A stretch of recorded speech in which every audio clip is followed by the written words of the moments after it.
संत उद्धव बाबा मंदिराचे कुलूप तोडून 4.25 लाखांचा ऐवज लंपास. सीसीटीव्ही मध्ये चोरटे कैद. दारव्हा तालुक्यातील माणकी येथील जागृत देवस्थान म्हणून ओळखल्या जाणाऱ्या संत उद्धव बाबा मंदिराला अज्ञात चोरट्यांनी लक्ष्य केले. चोरट्यांनी मंदिराच्या मुख्य दरवाजाचे कुलूप तोडून आत प्रवेश करत दानपेटीतील रोख रक्कम आणि मौल्यवान चांदीच्या वस्तू असा एकूण 3,93,975 रुपयांचा ऐवज लंपास केला. या धाडसी चोरीच्या घटनेने परिसरात एकच खळबळ उडाली आहे. गुरुवारी सकाळी ही घटना उघडकीस आली. भक्तांनी मंदिराचे दरवाजे उघडले असता आतील दृश्य पाहून त्यांना धक्काच बसला.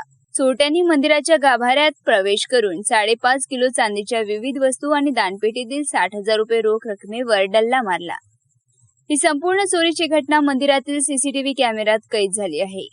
फुटेजमध्ये 2 अज्ञात व्यक्ती मंदिराच्या परिसरात संशयास्पद हालचाली करताना दिसत आहेत.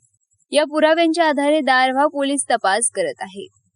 घटनेची माहिती मिळताच दारव्हा पोलिसांनी तातडीने घटनास्थळी धाव घेत पाहणी केली.